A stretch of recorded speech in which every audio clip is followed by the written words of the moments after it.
ವೀಕ್ಷಕರೇ, ಒಟ್ನಲ್ಲಿ ರಾಜಕಾರಣದಲ್ಲಿ ಏನೇನು ನಡೆಯುತ್ತೆ, ಏನೇನು ನಡಿಬಾರ್ದು ಅನ್ನೋದಕ್ಕೆಲ್ಲ ಉತ್ತರ ಕೊಡಬೇಕಾದಂಥವ್ರು ಮತದಾರರು. ಹೀಗಾಗಿ ನಿಮಗೆ ಚುನಾವಣೆ ಸಂದರ್ಭದಲ್ಲಿ ಮತದಾನ ಮಾಡೋ ಟೈಮಲ್ಲಿ ಯಾವ ಅಭ್ಯರ್ಥಿಯನ್ನು ಆಯ್ಕೆ ಮಾಡಬೇಕು ಅನ್ನೋದ್ರ ಬಗ್ಗೆ ನೀವು ಸಿದ್ಧತೆಯನ್ನು ಮಾಡ್ಕೊಳ್ಳಿ. ಈಗ ಹಾಸನದಲ್ಲಿ ಪ್ರಜ್ವಲ್ ರೇವಣ್ಣ ನಾಮಪತ್ರ ಸಲ್ಲಿಸಲಿದ್ದಾರೆ. ಮೈತ್ರಿ ಅಭ್ಯರ್ಥಿಯಾಗಿ ಪ್ರಜ್ವಲ್ ರೇವಣ್ಣ ಇವತ್ತು ಉಮೇದುವಾರಿಕೆ ಸಲ್ಲಿಸ್ತಾ ಇದ್ದಾರೆ. ಪ್ರಜ್ವಲ್ ನಾಮಪತ್ರ ಸಲ್ಲಿಕೆಗೆ ಎಚ್.ಡಿ. ರೇವಣ್ಣ, ಭವಾನಿ ರೇವಣ್ಣ ಕೂಡ ಈ ಸಂದರ್ಭದಲ್ಲಿ ಸಾಥ್ ಕೊಟ್ಟಿದ್ದಾರೆ. ಸಿಎಂ ಎಚ್.ಡಿ.ಕೆ ಸೇರಿದಂತೆ ಕಾಂಗ್ರೆಸ್ ನಾಯಕರು ಕೂಡ ಇಲ್ಲಿ ಸಾಥ್ ಕೊಟ್ಟಿದ್ದು ವಿಶೇಷವಾಗಿದೆ. ಹಾಸನದ ಜಿಲ್ಲಾಧಿಕಾರಿ ಕಚೇರಿಗೆ ಆಗಮಿಸಿ ಉಮೇದುವಾರಿಕೆಯನ್ನು ಸಲ್ಲಿಸಿದ್ದಾರೆ. ಪ್ರಜ್ವಲ್ ನಾಮಪತ್ರಕ್ಕೆ ಸೂಚಕರಾಗಿ ಸಿಎಂ ಎಚ್.ಡಿ. ಕುಮಾರಸ್ವಾಮಿ ಸಹಿ ಮಾಡಿದ್ದಾರೆ. ಕೆಲ ಹೊತ್ತಿನಲ್ಲೇ ಹಾಸನದಲ್ಲಿ ಬೃಹತ್ ಸಮಾವೇಶ ಕೂಡ ನಡೆಯಲಿದೆ.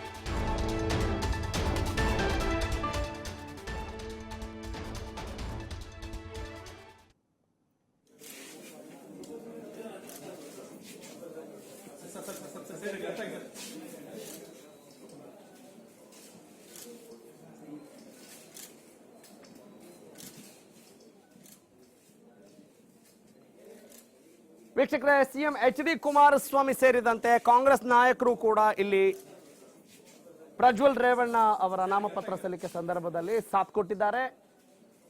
ತಾವು ಕೂಡ ದೃಶ್ಯಗಳಲ್ಲಿ ಗಮನಿಸ್ತಾ ಇದ್ರಿ. ಮೈತ್ರಿ ಅಭ್ಯರ್ಥಿಯಾಗಿ ಪ್ರಜ್ವಲ್ ರೇವಣ್ಣ ನಾಮಪತ್ರವನ್ನ ಸಲ್ಲಿಸಿದ್ದಾರೆ. ಜಿಲ್ಲಾಧಿಕಾರಿ ಕಚೇರಿಗೆ ಆಗಮಿಸಿ of course for the first time ಯಾವಾಗಲೂ ಕೂಡ ಒಂದಷ್ಟು ಉತ್ಸಾಹ, ಆಸಕ್ತಿ ಸಹಜವಾಗೇ ಇರುತ್ತೆ. ಒಂದಿಷ್ಟು ಆಶೀರ್ವಾದವನ್ನು ಪಡಿಬೇಕು. ಸಹಜವಾಗಿ ಒಂದು ಚುನಾವಣೆ ಅಂದ ಮೇಲೆ ಸ್ಪರ್ಧೆ, ಪೈಪೋಟಿ ಜಾಸ್ತಿ ಇರುವಾಗ ಚಾಲೆಂಜಸ್ಗಳು ಕೂಡ ಇರುತ್ತವೆ. ಆ ಎಲ್ಲ ಚಾಲೆಂಜಸ್ಗಳನ್ನ ಮೆಟ್ಟಿ ಒಂದು ಜಯಶೀಲರಾಗಬೇಕು ಅನ್ನುವ ಆಶಯ ಸಹಜವಾಗಿ ಇರುತ್ತೆ. ಇಂಥ ಸಂದರ್ಭದಲ್ಲಿ ಪ್ರಜ್ವಲ್ ರೇವಣ್ಣ ಅವರು ನಾಮಪತ್ರವನ್ನು ಸಲ್ಲಿಸಿದ್ದಾರೆ ಮತ್ತು ಮೈತ್ರಿ ಪಕ್ಷದ ಅಭ್ಯರ್ಥಿಯಾಗಿ ಕಣಕ್ಕಿಳಿತಾ ಇರೋದು ಇಲ್ಲಿ ವಿಶೇಷ. ಯಾಕಂತ ಹೇಳಿದ್ರೆ ಹಾಸನ ಅಂತ ಹೇಳಿದಾಗ JDS ಮತ್ತು ಕಾಂಗ್ರೆಸ್ ನಡುವೆ ತೀವ್ರ ಪೈಪೋಟಿ ಇತ್ತು. ಆದ್ರೆ ಈಗ ಅದೆಲ್ಲವನ್ನ ಮರೆತು ಒಗ್ಗಟ್ಟಾಗಿ ಒಂದು ಪಕ್ಷದವರಂತೆ ವರ್ತಿಸಬೇಕಾದಂತ ಒಂದು ಅನಿವಾರ್ಯತೆ ನಿರ್ಮಾಣ ಆಗಿದೆ. ಹಾಸನ ಜಿಲ್ಲಾಧಿಕಾರಿ ಕಚೇರಿಗೆ ಆಗಮಿಸಿ ಉಮೇದುವಾರಿಕೆಯನ್ನ ಸಲ್ಲಿಸಿದ್ದಾರೆ. ಪ್ರಜ್ವಲ್ ರೇವಣ್ಣ ನಾಮಪತ್ರವನ್ನ ಸಲ್ಲಿಸಿದ್ದಾರೆ. ಇವರ ಮುಂದಿನ ಒಂದಿಷ್ಟು ಪ್ರಚಾರ ಕಾರ್ಯ ಕೂಡ ಜರುಗಲಿದೆ. ಬೃಹತ್ ಸಮಾವೇಶವನ್ನು ಕೂಡ ಹಮ್ಮಿಕೊಳ್ಳಲಾಗಿದೆ. ಈಗಾಗಲೇ ಅವರ ಎಲ್ಲ ಕುಟುಂಬಸ್ಥರು ಕೂಡ ಈ ಸಂದರ್ಭದಲ್ಲಿ ಸಾಥ್ ಕೊಟ್ಟಿದ್ದು ವಿಶೇಷವಾಗಿದೆ. ಕಾಂಗ್ರೆಸ್ ನಾಯಕರು ಕೂಡ ಅಲ್ಲಿ ಇವರಿಗೆ ಸಹಕಾರ ಕೊಡಬೇಕಾಗಿದೆ. ಆ ನಿಟ್ಟಿನಲ್ಲಿ ಎಲ್ಲ ತಯಾರಿಯನ್ನು ಕೂಡ ನಾವು ನಡೆಸಿದ್ದೀವಿ ಅನ್ನೋ ಮಾತುಗಳನ್ನು ಈ ಮುಂಚೆನೆ ಪ್ರಜ್ವಲ್ ರೇವಣ್ಣ, ಎಚ್.ಡಿ. ರೇವಣ್ಣ ಅವರೆಲ್ಲ ಹೇಳಿದ್ದನ್ನು ಕೂಡ ಗಮನಿಸಿದ್ದೀವಿ. ಮತ್ತು ಹಾಸನದ ಎಲ್ಲ ಕಾಂಗ್ರೆಸ್ ಮುಖಂಡರ ಮನೆಗಳಿಗೂ ಕೂಡ ತೆರಳಿ ಅವರ ಆಶೀರ್ವಾದ, ಸಹಕಾರವನ್ನು ಪಡೆದಿದ್ದೇನೆ ಅನ್ನೋ ಮಾತುಗಳನ್ನು ಕೂಡ ಹೇಳಿದ್ದನ್ನು ನಾವಿಲ್ಲಿ ಸ್ಮರಿಸಬಹುದು. ಪ್ರಜ್ವಲ್ ನಾಮಪತ್ರ ಸ್ವಾಗತ ಕೂಡ ಅಲ್ಲಿಯ ಕಾರ್ಯಕರ್ತರಿಂದ ನೆರವೇರ್ತಾ ಇದೆ. ಜಿಲ್ಲಾಧಿಕಾರಿ ಕಚೇರಿಯಲ್ಲಿ ಈಗಾಗಲೇ ಉಮೇದುವಾರಿಕೆಯನ್ನು ಸಲ್ಲಿಸಿದ್ದಾರೆ. ಇವತ್ತಿನ ದಿನ ಹಾಸನ ಲೋಕಸಭಾ ಕ್ಷೇತ್ರದ ಅಭ್ಯರ್ಥಿಯಾಗಿ ಕಾಂಗ್ರೆಸ್ ಮತ್ತು JDS ಪಕ್ಷದ ಸಹಭಾಗಿತ್ವದಲ್ಲಿ ನಾಮಪತ್ರವನ್ನು ಸಲ್ಲಿಸ್ತಕ್ಕಂಥದ್ದಕ್ಕೆ ಇವತ್ತು ಎರಡು ಪಕ್ಷಗಳ ನಾಯಕರು ಸೇರಿ ನಾಮಪತ್ರವನ್ನು ಸಲ್ಲಿಸಿದ್ದೇವೆ. ಇವತ್ತಿನಿಂದ ಚುನಾವಣೆಯ ಅಧಿಕೃತವಾದಂಥ ನಾಯಕರು ಸೇರಿ ಚಾಲನೆಯನ್ನು ಕೊಡ್ತಾ ಇದ್ದಾರೆ. ಈ ಒಂದು ಚುನಾವಣೆ ವೈಯಕ್ತಿಕವಾಗಿ ಟೀಕೆಗೆ ಅವಕಾಶ ಕೊಡದೇ ಇರತಕ್ಕಂಥ ರೀತಿಯಲ್ಲಿ ಸಮಗ್ರ ಅಭಿವೃದ್ಧಿಗೆ ಪೂರಕವಾದಂಥ ವಿಷಯಾಧಾರಿತವಾದ ವಿಷಯಗಳನ್ನು ಜನತೆಯ ಮುಂದೆ ಇಟ್ಟು ಮತವನ್ನು ಪಡೆಯತಕ್ಕಂಥದ್ದು ಕಾಂಗ್ರೆಸ್ ಮತ್ತು JDS ಪಕ್ಷದ ನಿಲುವು ಅಂತಕ್ಕಂಥದ್ದನ್ನು ಬಹಳ ಸ್ಪಷ್ಟವಾಗಿ ನಾನು ಹೇಳಲಿಕ್ಕೆ ಬಯಸ್ತಾ ಇದ್ದೇನೆ.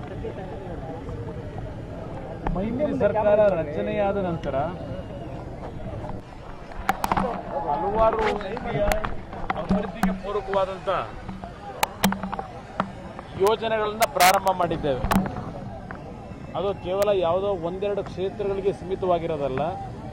ಇಡೀ ರಾಜ್ಯದ ಸಮಗ್ರ ಅಭಿವೃದ್ಧಿಗೆ ಈಗಾಗಲೇ ಮೈತ್ರಿ ಸರ್ಕಾರದಲ್ಲಿ ಯೋಜನೆಗಳಿಗೆ ಜಾರಿಯನ್ನು ಕೊಟ್ಟಿದ್ದೇವೆ.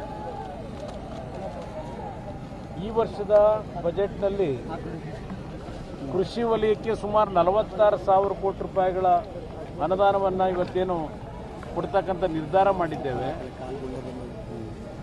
ಇವತ್ತು ನಮ್ಮ ಒಂದು ಮೈತ್ರಿ ಸರ್ಕಾರದ ಉದ್ದೇಶ ನಾಡಿನ ಸಮಗ್ರ ಅಭಿವೃದ್ಧಿ ಅಂತಕ್ಕಂಥದ್ದನ್ನು ನಾಡಿನ ಜನತೆಯ ಮುಂದೆ ನಾನು ಹೇಳಲಿಕ್ಕೆ ಬಯಸ್ತೇನೆ. ನಮ್ಮ ಒಂದು ಕಾರ್ಯಕ್ರಮಗಳ ಬಗ್ಗೆ ದೊಡ್ಡ ಮಟ್ಟದ ಪ್ರಚಾರಗಳು ದೊರಕಿಲ್ಲದೆ ಇರಬಹುದು, ಆದರೆ ನನಗೆ ಒಂದು ವಿಶ್ವಾಸ ಮತ್ತು ಆತ್ಮತೃಪ್ತಿ ಇದೆ ಅಂತಕ್ಕಂಥದ್ದನ್ನು ತಮ್ಮಗಳ ಮುಂದೆ ಹೇಳಲಿಕ್ಕೆ ಬಯಸ್ತೇನೆ. ಹಲವಾರು ರೀತಿಯಲ್ಲಿ ಇವತ್ತು ಯೋಜನೆಗಳಿಗೆ ಜಾರಿಗೆ ಕೊಟ್ಟಿದೆ. ಇವತ್ತು ಯಾವುದೋ ಕೆಲವು ಪತ್ರಿಕೆಗಳಲ್ಲಿ ನೋಡಿದೆ BJPಯ ಅಧ್ಯಕ್ಷರ ಹೇಳಿಕೆಯನ್ನು 24 ಗಂಟೆಯಲ್ಲಿ ಸಾಲ ಮನ್ನಾ ಮಾಡ್ತೀವಿ ಅಂತ ಹೇಳಿದ್ರು. ಇಲ್ಲಿಯವರೆಗೆ ಕೇವಲ 4,500 ಕೋಟಿ ಮಾತ್ರ ಬಿಡುಗಡೆ ಮಾಡಿದ್ದಾರೆ. 24 ಗಂಟೆಯಲ್ಲಿ ಸಾಲ ಮನ್ನಾ ಮಾಡ್ತೀನಿ ಅಂತೇಳಿ ಮೋಸ ಮಾಡಿದ್ದಾರೆ. ಇದನ್ನೇನು ಹೇಳಿದ್ದಾರೆ, ಅವರು ರಾಜ್ಯದ ಮುಖ್ಯಮಂತ್ರಿಯಾಗಿ ಕೆಲಸ ಮಾಡಿದ್ದಾರೆ. ಯಾವುದಾದ್ರೂ ಒಂದು ಯೋಜನೆಯನ್ನು ಘೋಷಣೆ ಮಾಡಿದಾಗ, ಸರ್ಕಾರದ ಆದೇಶ ಹೊರಡಿಸಿದಾಗ ಅದು ಅಧಿಕೃತವಾದಂಥ ಮುದ್ರೆ. ಅದು ಒಂದು ಬಾರಿ ಅದರ ಒಂದು ಕಾರ್ಯಕ್ರಮಕ್ಕೆ ಚಾಲನೆ ಕೊಟ್ಟ ನಂತರ ಅದು ಜಾರಿಗೆ ಬರ್ತಕ್ಕಂಥದ್ದು ವಿಧಾನಗಳು ಪ್ರಾರಂಭ ಆಗ್ತದೆ. ಒಂದು 24 ಗಂಟೆ ಸಾಲ ಮನ್ನಾ ಅಂತ ಹೇಳಿದ ತಕ್ಷಣ 24 ಗಂಟೆ 45,000 ಕೋಟಿ ಕೊಡ್ಲಿಕ್ಕಾಗತ್ತಾ? ಅವರೇ ಆರ್ಥಿಕ ಸಚಿವರಾಗಿ ಕೆಲಸ ಮಾಡಿದ್ದಾರೆ. ಇವತ್ತು ನರೇಂದ್ರ ಮೋದಿ ಅವರು 6,000 ರೂಪಾಯಿಗಳನ್ನು ಪ್ರಧಾನಮಂತ್ರಿ ಕಿಸಾನ್ ಸಮ್ಮಾನ್ ಯೋಜನೆ ಅಂತ ಹೇಳಿ ಘೋಷಣೆ ಮಾಡ್ಕೊಂಡ್ರು. ಇದೆಲ್ಲ ಉತ್ತರ ಪ್ರದೇಶದಲ್ಲಿ ಕಾರ್ಯಕ್ರಮಕ್ಕೆ ಚಾಲನೆನೂ ಕೊಟ್ಟರು. ಕರ್ನಾಟಕ ರಾಜ್ಯ ಈಗಾಗಲೇ ಮೊನ್ನೆಯ ದಿನ ಅರುಣ್ ಜೇಟ್ಲಿ ಅವರು ಮಾಧ್ಯಮಗಳ ಮುಂದೆ ಒಂದು ವಿವರಣೆ ಕೊಟ್ಟಿದ್ದಾರೆ. ನಾನ್ BJP ಗೌರ್ಮೆಂಟ್ಗಳು ನಮಗೆ ಸರಿಯಾದ ರೀತಿ ಸಹಕಾರ ಕೊಡಲಿಲ್ಲ ಈ ಒಂದು ಹಣವನ್ನು ಬಿಡುಗಡೆ ಮಾಡಲಿಕ್ಕೆ ಅಂತ ಹೇಳಿ. ಎಷ್ಟು ಸುಳ್ಳನ್ನು ಹೇಳ್ತಾರೆ ಅಂದರೆ, ನಮ್ಮ ಒಂದು ಸರ್ಕಾರದ ವತಿಯಿಂದ ಈಗಾಗಲೇ ಸುಮಾರು 12-13 ಲಕ್ಷ ರೈತರ ಸ್ಕ್ರೂಟಿನಿ ಮಾಡಿ ಇವತ್ತು ಅವ್ರು ಕೊಟ್ಟಂಥ ಅರ್ಜಿಗಳನ್ನು ಕೇಂದ್ರ ಸರ್ಕಾರಕ್ಕೆ ರವಾನೆ ಮಾಡಿದ್ದೇವೆ. ಆದರೆ ಅರುಣ್ ಜೇಟ್ಲಿ ಅವರಿಗೆ ಹೇಳಿಕೆ ಕೊಟ್ಟಂಥದ್ದು, ಇಲ್ಲಿಯವರೆಗೆ ಕರ್ನಾಟಕದಲ್ಲಿ ನಾವು ಕಳಿಸಿರ್ತಕ್ಕಂಥ ವಿವರಣೆ ಏನಿದೆ ಪ್ರಧಾನಮಂತ್ರಿಗಳ ಅವರ ವೆಬ್ಸೈಟ್ಗೆ ಅಪ್ಲೋಡ್ ಏನು ಮಾಡಿದ್ದೇವೆ, ಕೇವಲ 17 ಜನ ರೈತರಿಗೆ ಆ ಒಂದು ಯೋಜನೆಯ ಕಾರ್ಯಕ್ರಮವನ್ನು ಗುರುತಿಸಿದ್ದೇವೆ ಅಂತ ಅರುಣ್ ಜೇಟ್ಲಿ ಅವರು ಹೇಳಿದ್ದಾರೆ. 2,000 ರೂಪಾಯಿ ಅಂತ ಹೇಳಿದ್ರು, ಒಂದು ಅಕೌಂಟ್ಗೆ ಕೇವಲ 950 ರೂಪಾಯಿ ಬಂದಿದೆ. ಇದು ಅವ್ರ ಕಾರ್ಯಕ್ರಮ. ಕುಮಾರಸ್ವಾಮಿ ಯೋಜನೆಯಲ್ಲಿ ಈಗಾಗಲೇ ಸುಮಾರು 15,50,000 ರೈತ ಕುಟುಂಬಗಳಿಗೆ ಇವತ್ತು ಸಾಲ ಮನ್ನಾ ಯೋಜನೆ ಅಡಿಯಲ್ಲಿ ಹಣ ಇವತ್ತು ಈಗಾಗಲೇ ಅವರ ಖಾತೆಗಳಿಗೆ ಹಣ ಹೋಗಿದೆ. ಇವತ್ತು ಸರ್ಕಾರದಲ್ಲಿ ರೈತರ ಹೆಸರಿನ ಸಾಲ ಮನ್ನಾ ಯೋಜನೆಯಲ್ಲಿ ಮಧ್ಯವರ್ತಿಗಳು ಹಣವನ್ನು ದುರ್ಬಳಕೆ ಮಾಡಬಾರದು ಅಂತೇಳಿ ವೈಜ್ಞಾನಿಕವಾಗಿ ಇವತ್ತು ಅತ್ಯಂತ ಸಮರ್ಪಕವಾಗಿ ರಾಜ್ಯ ಸರ್ಕಾರ ಏನು ತೀರ್ಮಾನ ಮಾಡಿ ಹೊರಟಿದೆ. 44 ಲಕ್ಷ ರೈತ ಕುಟುಂಬಗಳ ಸಾಲ ಮನ್ನಾ ಯೋಜನೆ ಇವತ್ತು ಸರ್ಕಾರದ ಜವಾಬ್ದಾರಿ ಇರ್ತಕ್ಕಂಥದ್ದನ್ನು ಏನು ತೀರ್ಮಾನ ಮಾಡಿ ಹೊರಟಿದ್ದೇವೆ. ಯಡಿಯೂರಪ್ಪನವ್ರ ಕೈಲಿ ನಾನು ಹೇಳಿಸ್ಕೋಬೇಕಾಗಿಲ್ಲ. ನಾನು ಯಾರಿಗೂ ಟೋಪಿ ಹಾಕಿ ರಾಜಕಾರಣ ಮಾಡಿಲ್ಲ. ಅವ್ರು ಎಲ್ಲೆಲ್ಲಿ ಟೋಪಿ ಹಾಕಿದ್ದಾರೆ ಈಗಾಗಲೇ ಜನತೆ ಮುಂದೆ ಗೊತ್ತಿರ್ತಕ್ಕಂಥ ವಿಚಾರ. ಅದರಿಂದ ಇವತ್ತು ಸಾಲ ಮನ್ನಾ ಇರಲಿ, ನಾಡಿನ ನೀರಾವರಿಯ ಸೌಲಭ್ಯಗಳನ್ನು ಕಲ್ಪಿಸ್ತಕ್ಕಂಥದ್ದಿರಲಿ, ಇವತ್ತು ಎಲ್ಲ ರೀತಿಯ ಸಮಗ್ರ ಅಭಿವೃದ್ಧಿಯನ್ನು ಇವತ್ತು ಕಾಣ್ತಕ್ಕಂಥದ್ದಿರಲಿ, ಅದರ ಜೊತೆಯಲ್ಲಿ ಬರಗಾಲ ಮತ್ತು ಅತಿವೃಷ್ಟಿಯ ಸಂದರ್ಭದಲ್ಲಿ ಸರ್ಕಾರ ತೆಗೆದುಕೊಂಡಂಥ ಕಾರ್ಯಕ್ರಮಗಳು ಹಲವಾರು ಸಂದರ್ಭದಲ್ಲಿ ಇವತ್ತು ನಿನ್ನೆ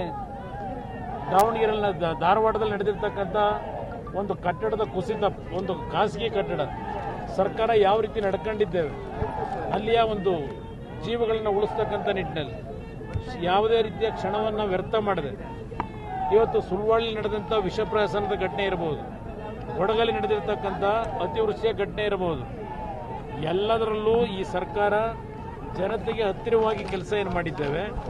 ಒಟ್ಟಾರೆ ಅಭಿವೃದ್ಧಿಯ ಹೆಸರಿನಲ್ಲಿ ಜನತೆಯ ಮುಂದೆ ಈ ಬಾರಿ ಕಾಂಗ್ರೆಸ್ ಮತ್ತು JDS ಅಭ್ಯರ್ಥಿಗಳನ್ನು ಗೆಲ್ಲಿಸಬೇಕು ಅಂತಕ್ಕಂಥ ಮನವಿಯನ್ನು ಜನತೆ ಮುಂದೆ ಇಡ್ತಾ ಇದ್ದೇನೆ. ಚುನಾವಣೆಯಲ್ಲಿ ನಿಮ್ಮ ಡೆವಲಪ್ಮೆಂಟ್ ಮೇನ್ ಇಶ್ಯೂ, ನನ್ನ ಇಶ್ಯೂನೇ ಡೆವಲಪ್ಮೆಂಟ್. ನಾನು ಬೇರೆಯವರ ಥರ BJPಯ ನಾಯಕರುಗಳ ಥರ ಕೇವಲ ಘೋಷಣೆಯಾಗಿ ನನ್ನ ಕಾರ್ಯಕ್ರಮಗಳನ್ನು ಉಳಿಸಿಲ್ಲ, ಜಾರಿಗೆ ತಂದಿದ್ದೇನೆ. ಹಣ ಕೊಟ್ಟು